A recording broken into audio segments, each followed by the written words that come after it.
Tu te vois? Oui. Hein? On vous voit? Ça va.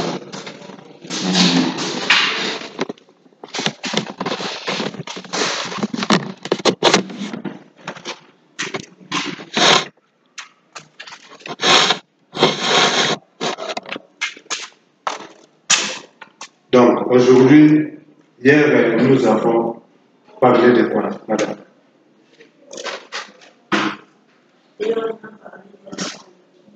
Ok, effectivement, hier, nous avons parlé de l'astronomie. L'astronomie.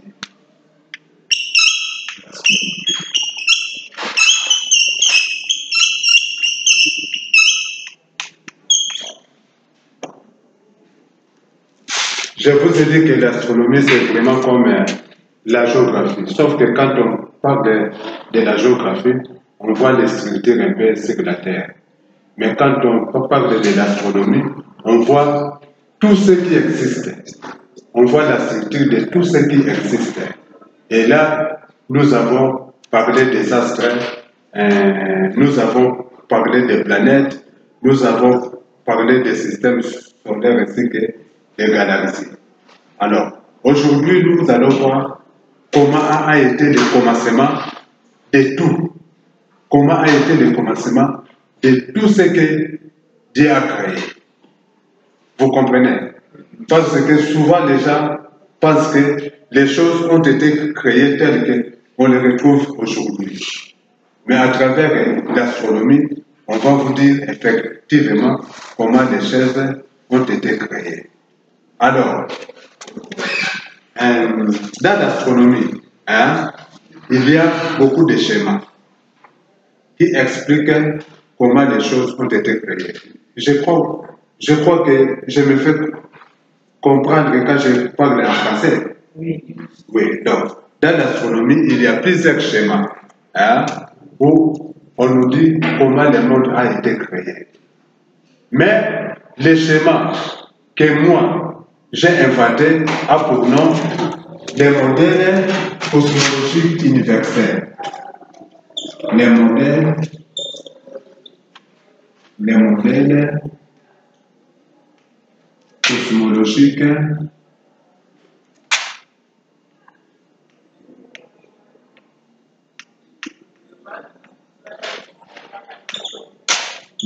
cosmologiques universels.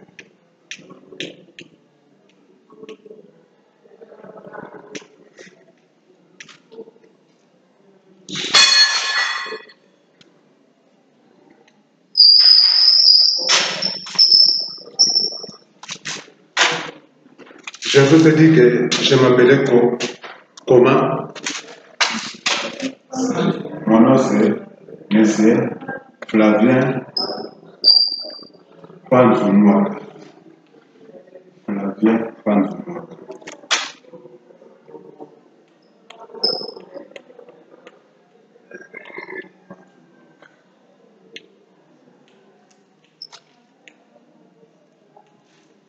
Donc, aujourd'hui, beaucoup de personnes, quand on vous parle des savants, les gens qui créent les appareils de communication, les gens qui créent les voitures, tout ce que vous étudiez en électricité, les gens qui ont créé ça, qui ont laissé leur nom dans l'histoire, on les appelle des savants.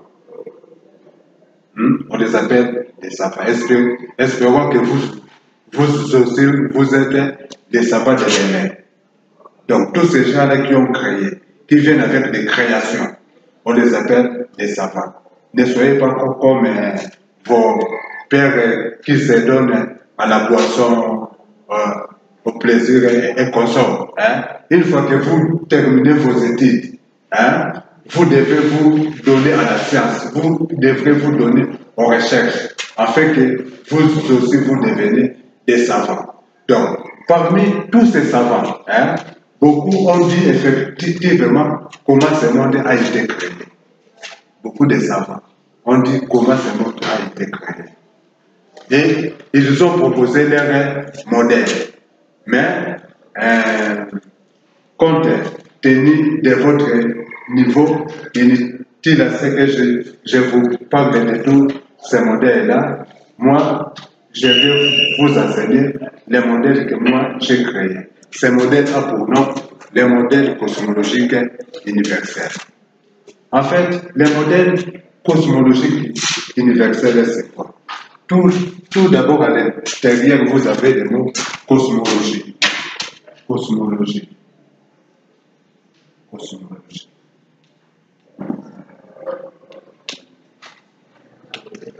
Cosmologie, c'est la science. La science qui étudie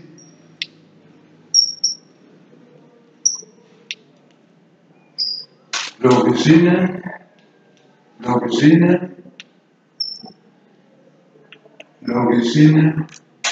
l'évolution,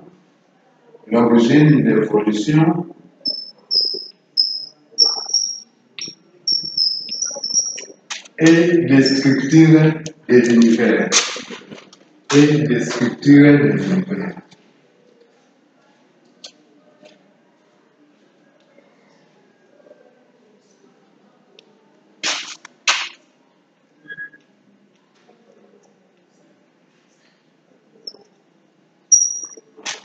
Donc, moi, je suis cosmologiste autodidacte. Cosmologiste autodidacte, ça signifie quoi? C'est-à-dire, l'enseignement de cosmologie ne se trouve qu'en Europe. Vous comprenez? Ici, chez nous, ça ne se trouve pas. Mais moi, je fais tout pour étudier ça à partir de moi-même. C'est ainsi que je vous ai dit qu'une fois qu'il a fait de vos études, il ne faut jamais abandonner. Il faut toujours continuer à étudier. Aujourd'hui, moi, je suis le premier cosmologique autodidacte dans le monde qui a aussi inventé un modèle par rapport aux cosmologies juste qui ont fait des grandes universités aux États-Unis ou en France. Mais aujourd'hui, maintenant, en Afrique, on sait qu'il y a quelqu'un qui a aussi inventé un modèle qui s'appelle le modèle cosmologique universel. En fait, le modèle cosmologique universel, je ne l'ai pas inventé par mes idées. Vous comprenez? Je ne l'ai pas inventé par mes idées. Mais je l'ai découvert où? Je l'ai découvert dans la Bible. C'est-à-dire, là où tout le monde était en train de rechercher les réponses, il disait que ces réponses étaient impossibles. Personne ne pouvait les découvrir. Alors, moi, je suis allé. J'ai ouvert la Bible, les écrits sacrés, j'ai trouvé la réponse. Des réponses que personne n'a jamais trouvées depuis que la Bible a été écrite. Personne n'a jamais trouvé ces réponses-là. Je suis le premier à découvrir ces réponses-là. J'ai même envoyé un de mes livres au pape François pour qu'il puisse voir que, ok, maintenant, les savants, les religieux peuvent discuter avec les savants sur la création du monde. Parce que jusque-là, les savants croyaient qu'il n'y avait que eux. Mais maintenant, moi, je viens d'apporter que ce que la Bible a dit concernant la création du monde est effectivement vrai. Tout d'abord, quand je parle de l'univers, parce qu'aujourd'hui, je ne parlerai pas vraiment des astres. Quand je parle de l'univers, c'est-à-dire tout ce que vous voyez, que ce soit la Terre, les étoiles, tout ce que vous voyez là, tout ce que les Blancs voient dans leurs instruments, même ce qu'on voit dans les microscopes, où on ne peut pas voir ça comme ça à l'œil humain. On voit ça dans le microscope. Tout ça fait partie de l'univers. L'univers fait partie de ce qu'on appelle le monde physique. Voyez-vous? Donc, quand on dit cours de physique, c'est-à-dire cours de tout ce qui est naturel. Voyez-vous? Dans l'université, vous avez des cours de physique, n'est-ce pas? Donc, c'est des cours qui étudient les phénomènes naturels d'une façon mathématique. Vous comprenez? C'est ainsi qu'on appelle ça le cours de physique. Et la cosmologie, l'astronomie fait partie aussi des cours de physique. Sauf que ici, quand on dit astro, on voit un peu des astres qui sont au ciel ainsi que tout l'univers. Vous comprenez? Mais ça fait partie des cours de physique. Ce que je suis en train de vous enseigner là. Ce n'est pas de la religion. Même si on utilise les versets bibliques, hein, ce n'est pas la religion, mais c'est le cours de physique. Ces versets-là sont contenus dans la Bible, parce que c'est un religieux qui a dit ça. Mais en principe, ça fait partie des cours de physique. Vous comprenez? Ça fait partie des cours de physique. Alors, là, nous allons directement entrer en détail. Je vous dis que la cosmologie, c'est la science qui étudie l'origine, l'évolution et les structures de l'univers. Donc, aujourd'hui, nous sommes dans l'évolution, dans l'origine de l'univers. C'est là où nous sommes effectivement aujourd'hui. Alors, qu'est-ce que nous allons d'abord, premièrement, voir? Si nous allons dans Genèse, qui se lit très bien? Qui se lit très bien la Bible? Vous tous. Alors, viens ici pour lire devant tout le monde. C'est seulement les premiers et les deuxièmes versets de la Genèse. Viens ici pour lire seulement le premier verset et le deuxième verset de la Genèse. Pas ça. 1 jusqu'à 10. Au commencement, Dieu créa les cieux et la terre. La terre était informe et vide. Il y avait des ténèbres à la surface de la nuit, et l'Esprit de Dieu s'est mouvait au-dessus des eaux. Ok, un peu fort. Au commencement, Dieu créa les cieux et la terre. La terre était informe et vide. Il y avait des ténèbres à la surface de la nuit, et l'Esprit de Dieu s'est mouvait au-dessus des eaux. Ok, ça marche. On nous dit tout d'abord qu'au commencement, Dieu créa quoi? Créa les ciels et la terre, n'est-ce pas? Au commencement, Dieu créa les ciels et la terre.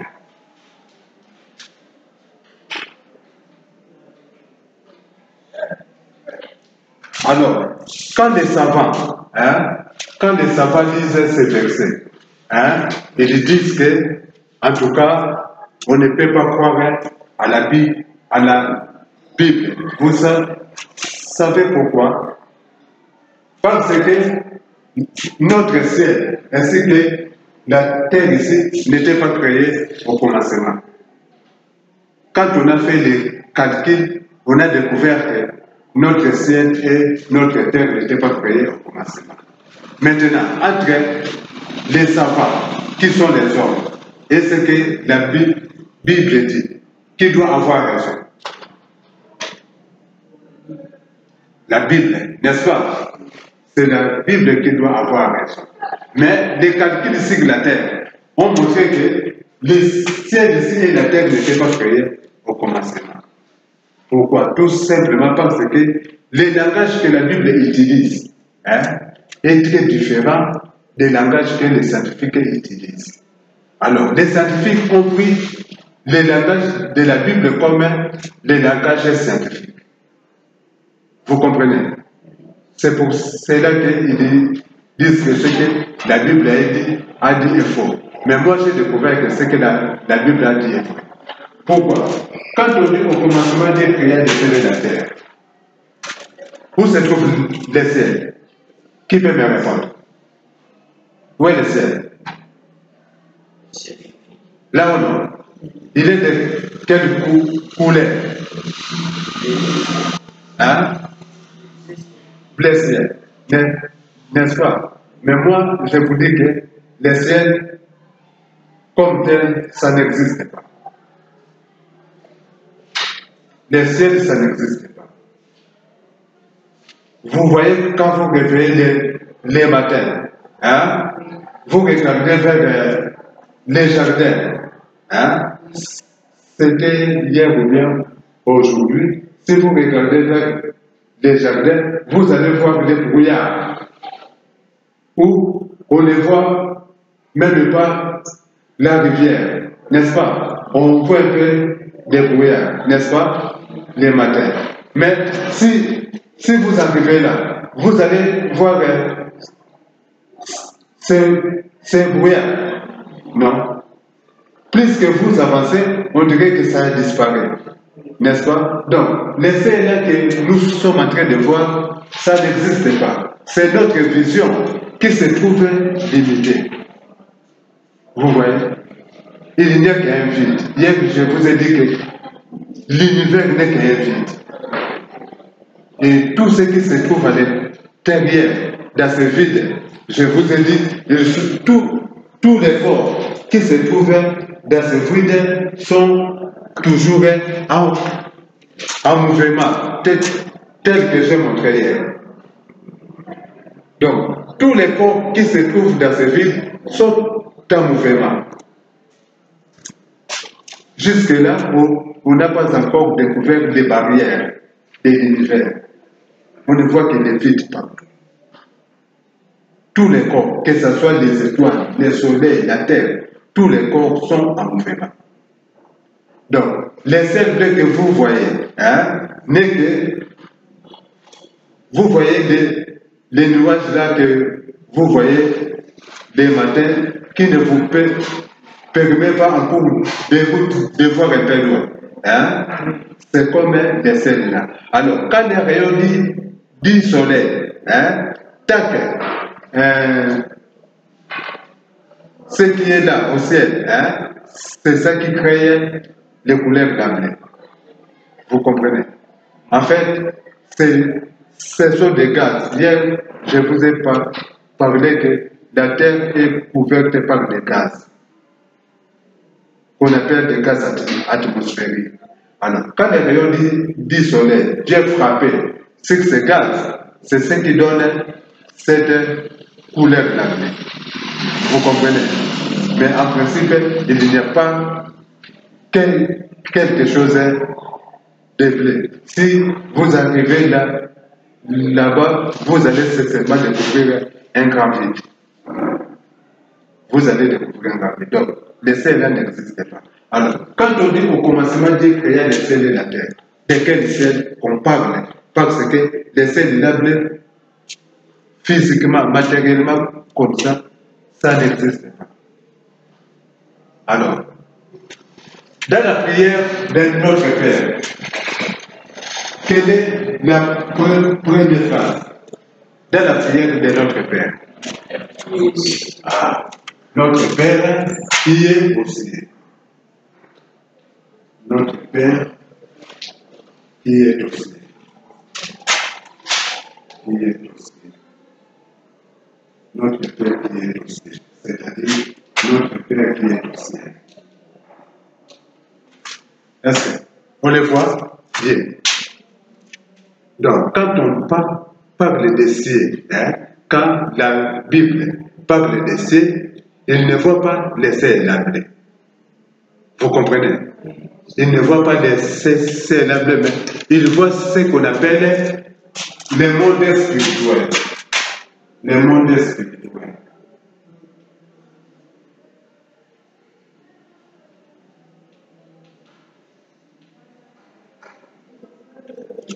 Il voit ce qu'on appelle le monde spirituel. Vous voyez, quand on parle des esprits, hein, les esprits ne sont pas de notre monde.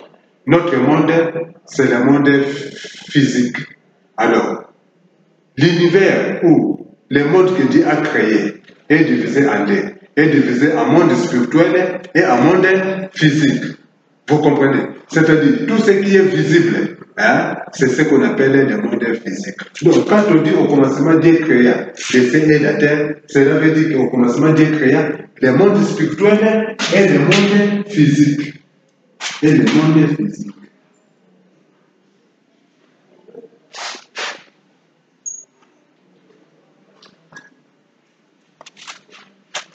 Vous comprenez? Cela veut dire qu'au commencement, Dieu créa le monde et le monde physique. Peut-être que vous allez me dire, cette explication, c'est toi-même qui as fabriqué ça.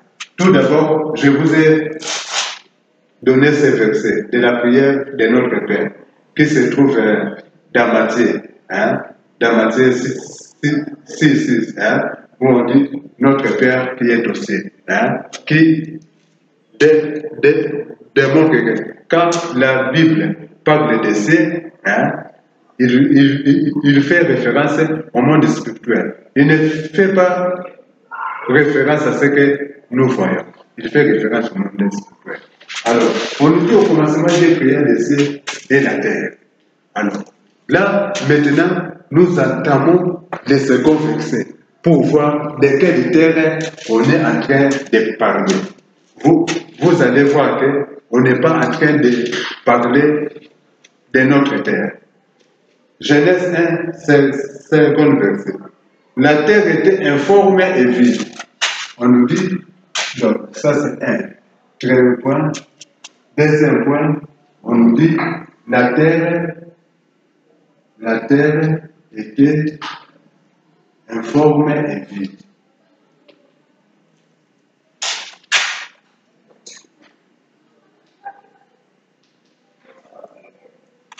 Donc on nous dit, au commencement, Dieu créa les cieux et la terre.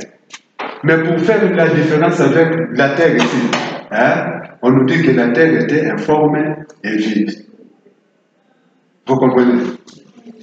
Qui peut essayer un peu de donner une explication sur le mot informe, même à Lingala?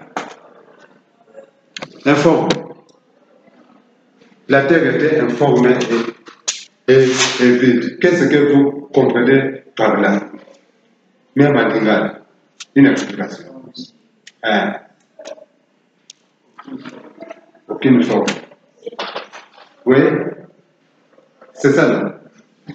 Informe veut dire aucune forme. Hein? Or, toute chose qu'on voit, à quoi? A une forme. Vous comprenez? Toute chose qu'on voit a une forme. Il n'y a pas de choses qui manquent de forme. Toute chose qu'on voit a une forme. Même si je suis en train de fumer la cigarette, hein?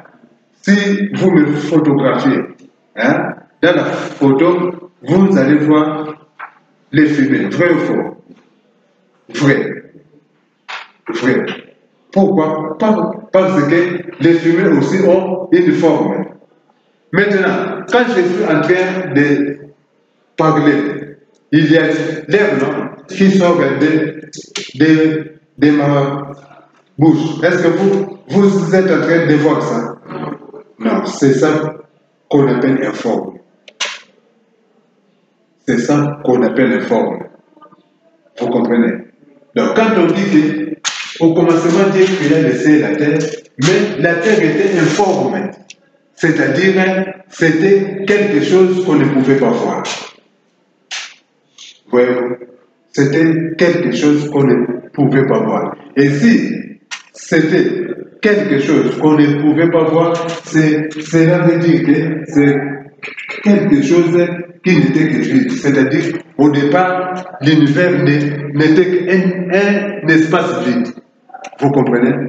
Notre terre ici a une forme, mais la terre dont on parle ici, au premier verset biblique, hein, ce n'est pas notre terre ici.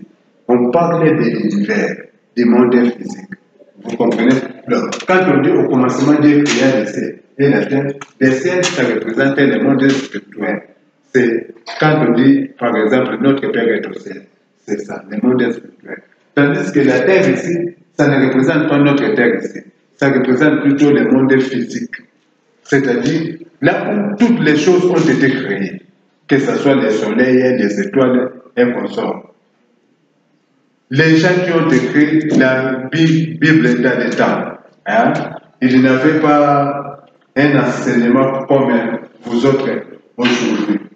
Alors, il n'y avait pas assez de mots pour désigner certaines choses. Vous comprenez? Il n'y avait pas assez de mots pour désigner certaines choses. Alors, c'est ainsi que, pour parler de l'univers, il a tout simplement utilisé les moteurs. Voyez-vous? Mais pour faire la différence avec notre terre, hein, c'est ainsi qu'il a dit que la terre dont il parlait était informe et vide. Ce n'était pas notre terre. Notre terre a bel et bien une forme. Je vous ai montré ça, la forme de notre terre. Donc, voilà. Voyez-vous, notre terre a bel et bien une forme. Vous comprenez? Notre terre a bel et bien une forme. Mais c'est qu'on nous dit là, au premier verset biblique, on nous dit que la terre était informe et vide. C'est-à-dire, on ne parle pas de cette terre, mais on parlait de l'univers. Vous comprenez? On parlait de l'univers. Comment les choses ont commencé. Donc, première leçon que vous devrez tirer dans le cadre du modèle cosmologique universel. Hein? Donc, première leçon, c'est que l'univers a commencé dans le vide. L'univers a commencé dans le vide.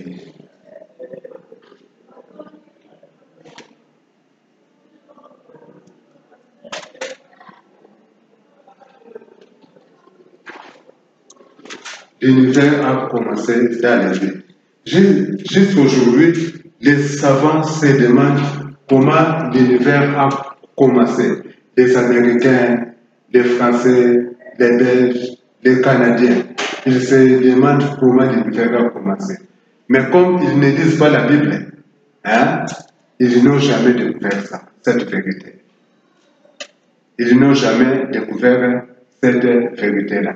Que l'univers, que selon la Bible, l'univers a commencé effectivement dans le vide. Voyez-vous? Ils n'ont jamais découvert cela. Alors, qu'est-ce qui s'est passé après? Là, on suit effectivement les versets qui suivent. Parce que je vous ai dit que les modèles cosmologiques universels, je les ai découverts à travers la Bible. Je ne l'ai pas créé par mes idées. Hein? Qu'est-ce qui a suivi après? On nous dit, Genèse 1, verset 2. La terre était informe et vide. Il y avait des ténèbres dans la surface de l'abîme. Là aussi, vous avez le mot abîme. Donc, il y avait des ténèbres dans la surface de l'abîme.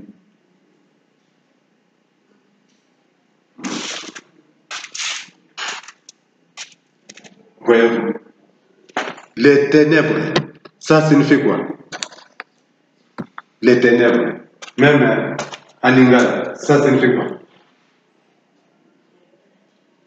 Hein? Voilà, molili. C'est-à-dire, quand on dit que la terre était informe et vide, c'est-à-dire que les Arabies, c'était tout simplement un trou noir où on ne pouvait rien voir. Alors, abîme signifie un trou dont on ne connaît pas sa profondeur. Vous comprenez?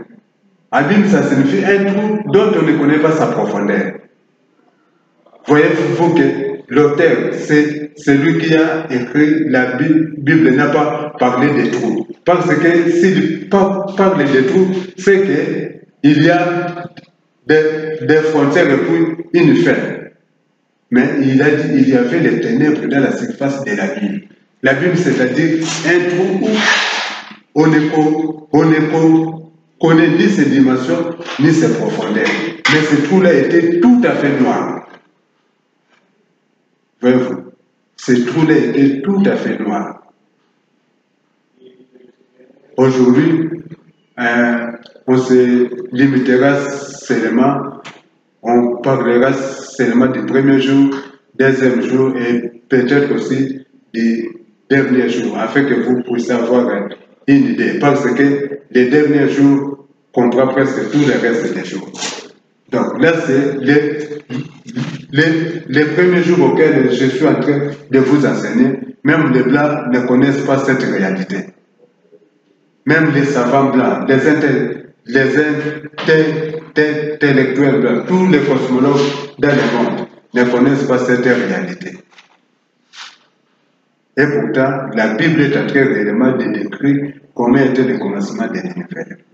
Alors, dans ce verset-là, on nous dit, il y avait des ténèbres dans la surface de la Bible. Je ne sais pas si je me fais comprendre. Est-ce que je me fais comprendre?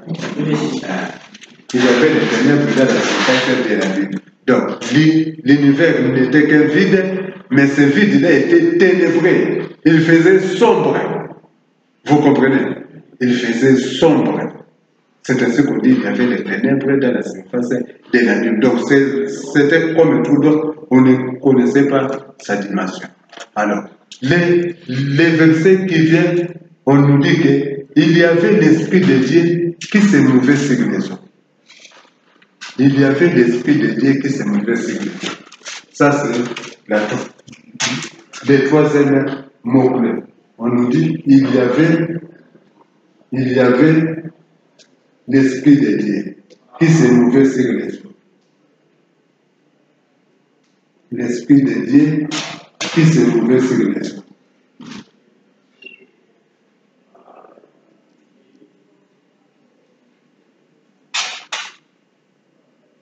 Qui se mouvait sur les eaux.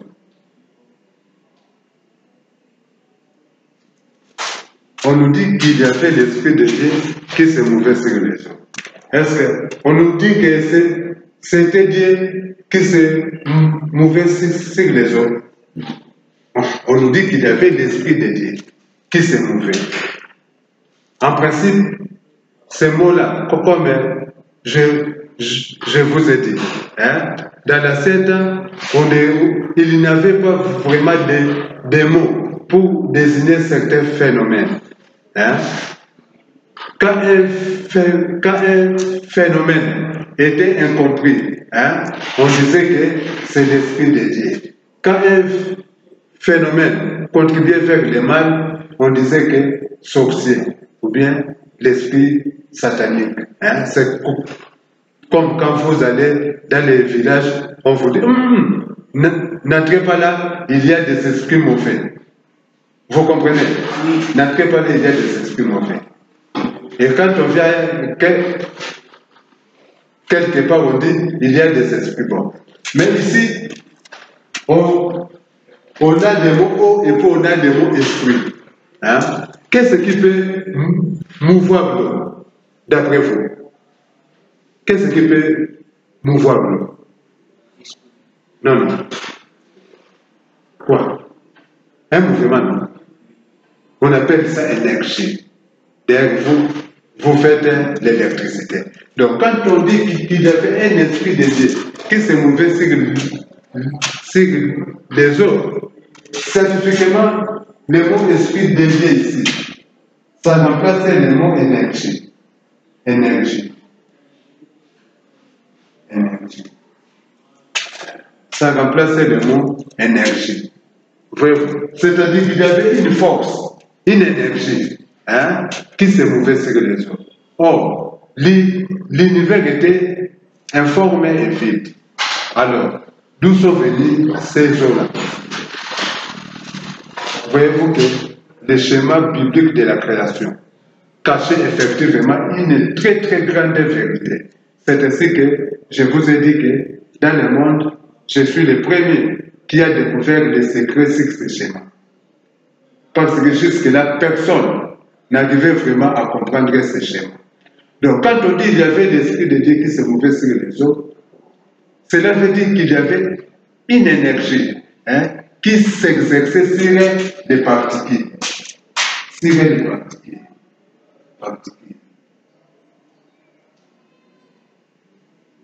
Il y avait une esprit qui s'exerçait sur des particules. Ici, en RDC, on n'enseigne pas les particules au niveau de l'école secondaire. Mais on vous enseigne sur les atomes. Voyez-vous, dans les cours de chimie, on vous enseigne les atomes. N'est-ce pas? Alors, un atome est composé de particules. C'est-à-dire, selon la Bible, au départ, il y avait une énergie qui s'exerçait autour des particules. Vous comprenez? Il y avait une énergie qui s'exerçait autour des particules. Mais comme je vous ai dit que dans l'état, tous ces mots-là scientifiques n'existaient pas. C'est ainsi que la personne a utilisé les termes hauts. Vous comprenez? Il a utilisé les termes hauts. Mais ce n'était pas les autres, les vrais termes, ce sont les particules. Vous comprenez? C'était les particules.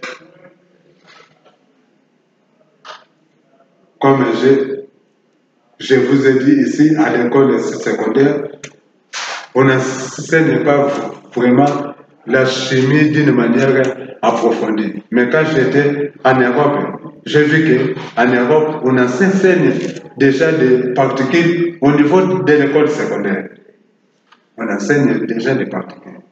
C'est pour cela que là, les savants deviennent beaucoup plus des savants que nous autres, les Africains.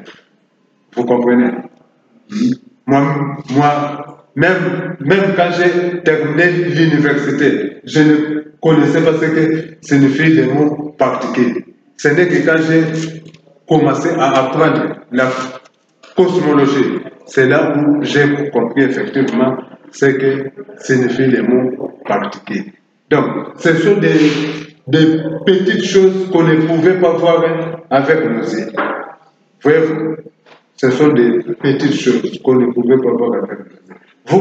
Vous voyez quand les gens étaient contaminés par le coronavirus, est-ce qu'on voyait ces virus? On ne voyait pas ça. Pourquoi? Parce que ces virus-là étaient comme une particule. On disait les particules de coronavirus. C'est-à-dire des choses qui existent, mais on ne voit pas. Voyez-vous? Donc, le virus de Covid était comme une particule, c'est-à-dire ça existait, mais on ne le voyait pas. On ne le voyait pas. C'est ça. Ce sont des choses qui existent. Même la lumière du soleil, quand ça nous arrive, il y a aussi des particules, mais nous ne voyons pas ça. Dans votre cours d'électricité, on vous parle souvent des électrons. Est-ce que vous voyez ça? Ah, c'est ça, les particules. On ne les voit pas, mais ce sont des choses qui existent. Alors, la personne qui a écrit la Bible, il ne connaissait pas quel est le mot qu'il fallait utiliser. C'est ainsi qu'il avait dit qu'il y avait un esprit de Dieu qui se mouvait sur les eaux. C'est-à-dire qu'il y avait une énergie qui s'exerçait sur les particules au tout début de l'univers, avant la création de toutes choses. Il y avait d'abord un vide là très noir comme un abîme, et puis il y avait une énergie qui s'exerçait autour des particules. Et puis vient les quatrième verset, on nous dit, puis Dieu dit que la lumière soit et la lumière fut. Dieu dit que la lumière soit. La lumière soit et la lumière fut.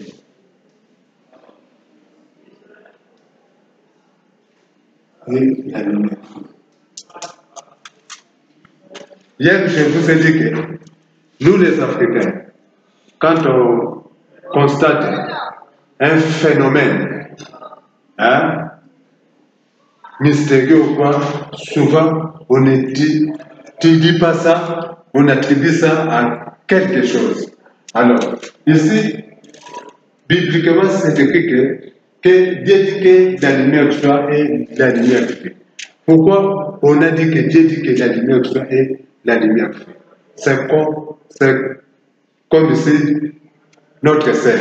Si je demande qui a préparé cette île, ou bien qui est en train de faire bouillir ces eaux, on me dira que c'est elle. Vous comprenez? Mais est-ce qu'il est en train de bouillir ces eaux par sa magie, ou bien par sa tête, ou bien par autre chose? Par autre chose. Voyez-vous? Donc, quand on dit, Dieu dit que la lumière est la lumière file, ce n'est pas que Dieu a dit que la lumière est la lumière file, mais on voulait dire que tout ce qui s'est passé dans l'univers était selon le plan de Dieu. Mais en principe, cette lumière est venue à partir de ce qui s'est passé ici. Cette lumière est venue à partir de ce qui s'est passé ici. C'est-à-dire quand il y avait une énergie qui s'exerçait autour des particules, alors ces particules étaient en train de se confiner. Et en se confinant, il se chauffait. Et en se chauffant, ça finit maintenant par émettre la lumière. Mais étant donné que c'était dans le plan de Dieu, c'est ainsi que la personne qui a écrit cette histoire-là, le schéma biblique de la création, Dieu dit que la lumière soit et la lumière fut. La lumière, pour que la lumière apparaisse quelque part, il faut quelque chose de physique. Une lumière n'apparaît jamais seule. Vous comprenez? Les ténèbres peuvent être là s'il n'y a rien, il fait noir. Mais pour qu'une lumière apparaisse, il faut nécessairement quelque chose. Voyez-vous? Si vous êtes dans une maison noire et qu'on fait entrer les braises chauffées, ça fait quoi? Ça éclaire la maison. Voyez-vous? Si on fait entrer la torche, ça éclaire la maison. Vous comprenez? Donc, une lumière n'apparaît jamais seule. Pour qu'une lumière apparaisse, il faut ce qu'on appelle quelque chose de matériel. Et la chose matérielle ici, ça s'est passé quand l'Esprit de Dieu était en train de mouvoir sur les feux, c'est-à-dire une énergie qui était en train de mouvoir les particules. En principe, Dieu était en train de créer. Donc, tout ça, ça représente le processus de création. Donc, la création est venue de très très loin. Vous comprenez? La création est venue de très très loin. Quand Dieu est en train de créer, il avait commencé à partir de zéro. Au moment où il n'y avait rien, que Dieu a commencé effectivement à créer. Voyez-vous? Et tout ce qu'il faisait, ça se résume autour de cette phase. Il y avait l'Esprit de Dieu qui se mouvait sur les eaux. Et c'est pendant maintenant que la première lumière a jailli. Vous comprenez? Donc, c'est pendant maintenant que la première lumière avait jailli. Vous avez déjà vu quelqu'un faire sortir le feu à partir de frottements? Dans les villages, dans la Sainte-Anne, on faisait sortir les feux, on prend seulement une pierre, on prend un bois, on commençait à frotter avec une autre bois. Et puis la lumière apparaissait. Ou bien quand vous prenez l'allumette, vous ne faites pas, la lumière apparaît. Voyez-vous? Alors ici, dans ces frottements de particules, que la première lumière de l'univers a apparu. Vous comprenez? C'est dans ces frottements de particules que la première lumière a apparu. Mais étant donné qu'au départ, on nous dit qu'au commencement, Dieu créa les cieux et la terre, c'est-à-dire tout ce qui est venu après. On mettait les noms de Dieu au début. Mais c'était des processus qui se déroulaient d'une manière un peu physique. Vous comprenez? C'était des processus qui se déroulaient d'une manière physique. C'est une matière, bon, compte tenu de votre âge, je crois que vous n'avez pas de mot de tête. Hein? Non, hein? Parce que c'est une matière d'université. Hein? C'est une matière d'université. Donc, c'est comme ça que la première lumière de l'univers a apparu. Alors, nous allons sauter un peu quelques versets. Ce qui suit que, pour prendre ce qui s'est passé les seconds jours. Pour prendre ce qui s'est passé les seconds jours. Ou les deuxième jour.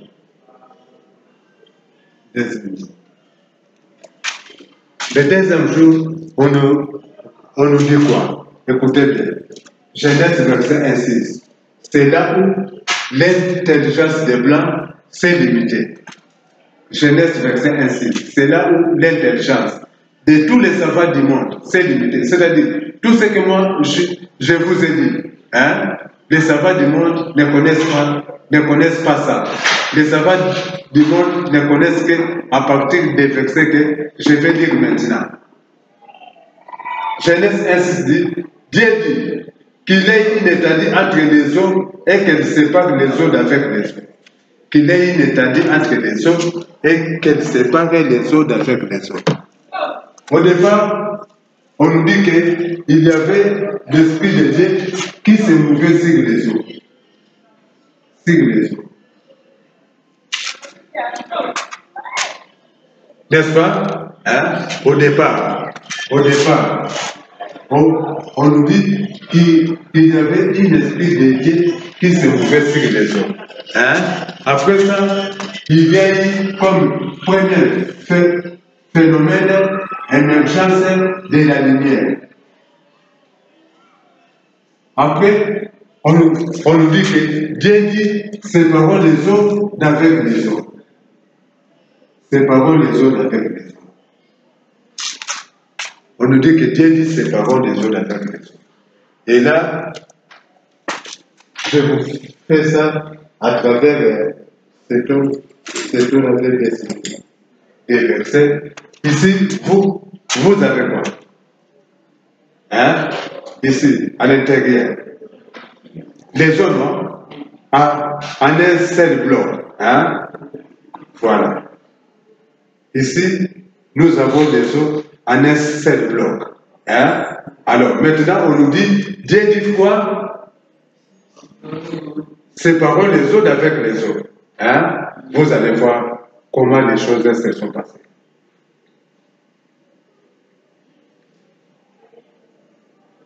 Voyez-vous? Alors, on nous dit qu'une partie de ces eaux, hein, Dieu créa quoi? La terre. Vous comprenez?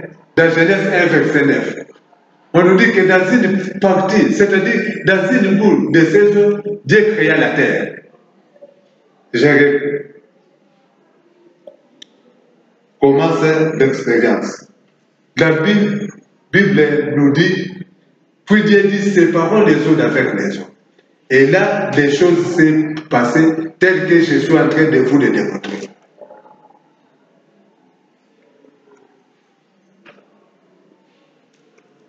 Vous voyez?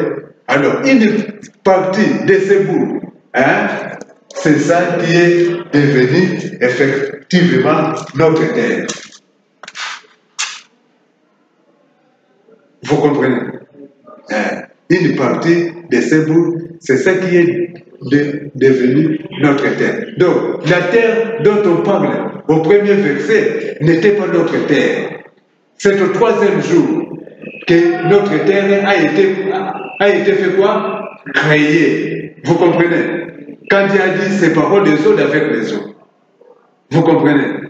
Alors, cette façon, cette séparation des eaux avec les eaux, c'est ça que les Blancs ont baptisé aujourd'hui de Big Bang.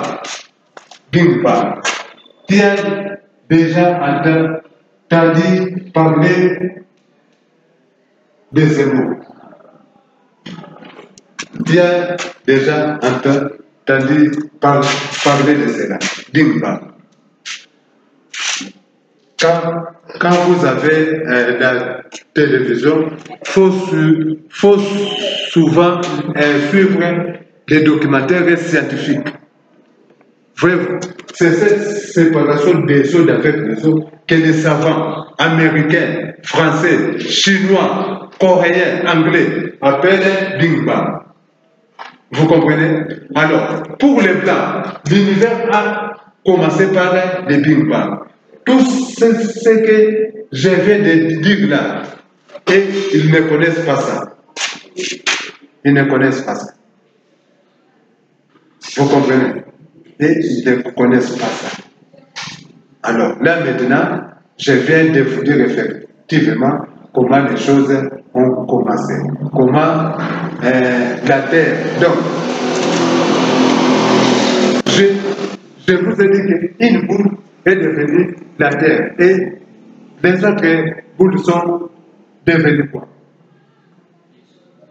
Les étoiles, les soleils, tout ce qu'on voit, les planètes, Terre, Vénus et Mars, tout ce qu'on voit. Vous comprenez? Hein? Comment les choses-là se sont créées. Donc, au départ, c'était tout simplement quelque chose de condensé, quelque chose d'infini. Alors, pour les savants aujourd'hui, ils se demandent d'où est venue cette force qui a créé cette expansion. Voyez-vous, aujourd'hui, moi, je viens de vous démontrer bibliquement comment on a décrit cette force qui a fait que l'univers soit créé. Vous comprenez? Donc aujourd'hui, vous êtes en avance par rapport dans le monde entier. Ne vous en faites pas. Vous pouvez même enseigner les papes, les prêtres et consorts sur ce que je viens de vous enseigner. Il va commencer à vous respecter. Il va vous dire où est-ce que vous avez appris ça. Vous comprenez? C'est ça. Donc, pour eux, l'univers a commencé par les Big Bang, mais moi, je vous ai démontré que les choses ont commencé à partir de zéro, hein, jusqu'à ce qu'on est arrivé jusqu'au niveau du Big Bang. Et quand il y a une séparation des eaux, avec les autres, je vous ai dit qu'une des boules est devenue notre Terre. Hein. Les autres là sont devenus des étoiles, des planètes et consorts. Vous comprenez? Hein? Hier, je vous ai donné la différence entre le soleil et la terre. Qui peut dire cette différence à Lingam? La différence entre le soleil et la terre. Qu'est-ce que j'avais dit?